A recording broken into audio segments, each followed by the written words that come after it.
Hello everyone, welcome to my channel. I hope everyone is having a wonderful day. Before starting the video, please go ahead and hit the subscribe button and give this video a like up.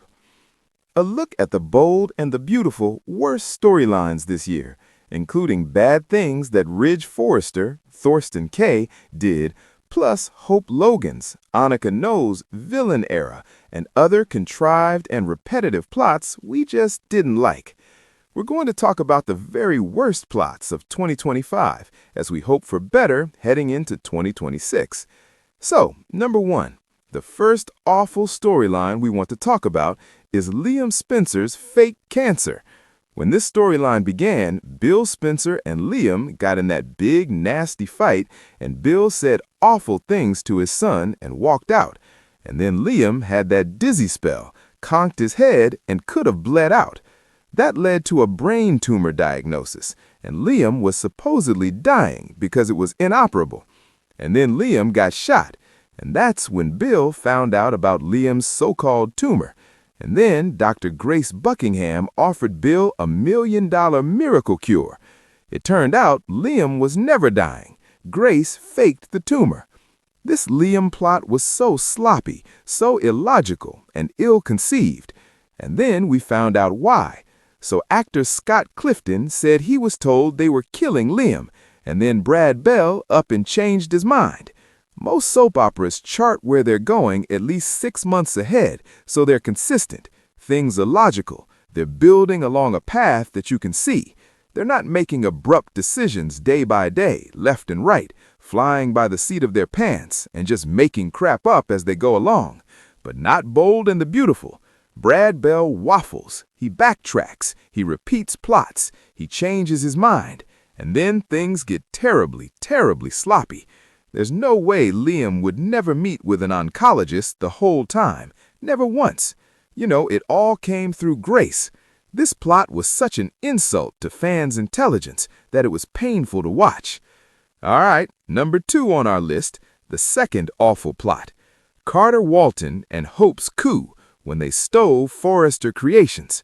And by the way, this badly written plot showed that Brad Bell knows as much about corporations as he does cancer treatment.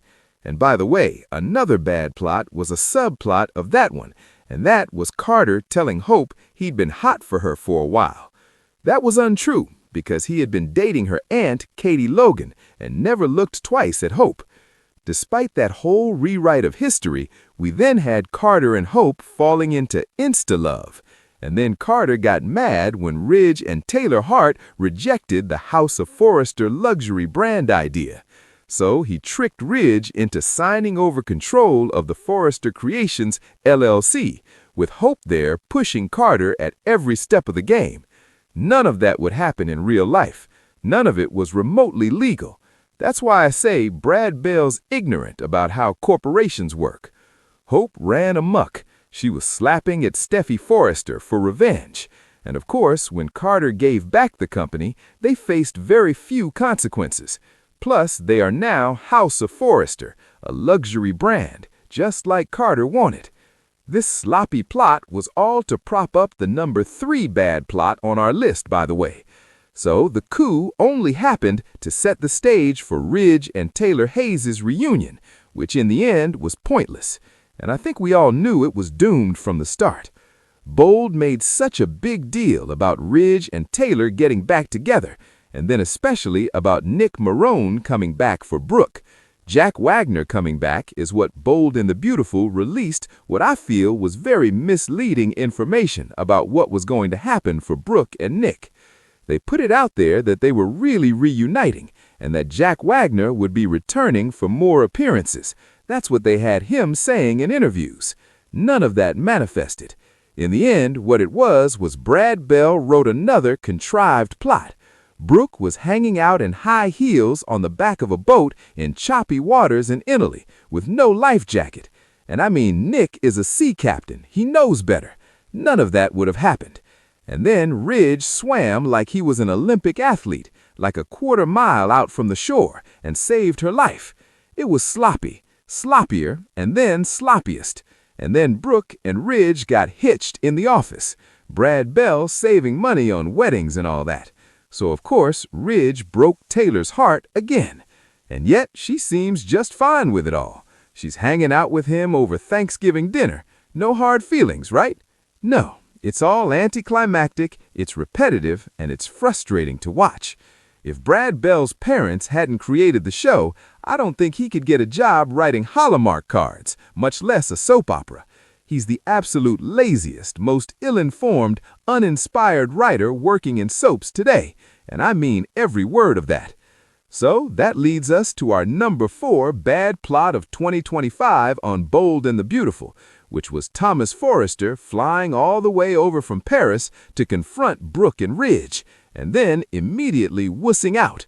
Now what this was, I believe, was because Jackie Wood was out on maternity leave, they couldn't have Steffi raging at them.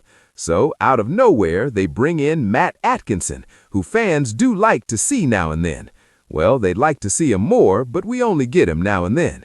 So before that, when Thomas came back to town, he was expecting to see his parents, Ridge and Taylor, getting married. And then he found out Ridge abruptly dumped Taylor and had already remarried Brooke like 5 minutes after he dumped Taylor. And for just a moment, it started out like we were hoping. You know, Thomas was going off on Brooke, and Thomas even got in Brooke's face, and Ridge got in between them. And then, out of nowhere, like somebody shoved a Xanax up his bottom, Thomas instantly changed his tune in a way that he would never do. He went from screaming in Brooke's face to giving Ridge and Brooke his blessing, which was insane after they crushed Taylor.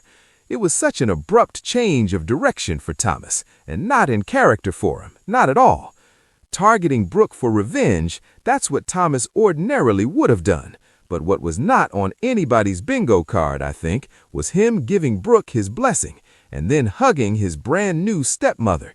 It went from one extreme to the other, and it was just total nonsense. All right, number 5, the final bad plot we want to talk about. The very worst of 2025 for me and for a lot of fans was Luna Nozawa sexually assaulting a very drunk Will Spencer, Crew Morrow, and what came after that and what didn't come after that should have. The whole thing was awful. When she was holding Miss Dillon, Steffi, Liam, and Sheila Charter on gunpoint, that was bad, but it was soapy, you know. And then Liam shooting Luna.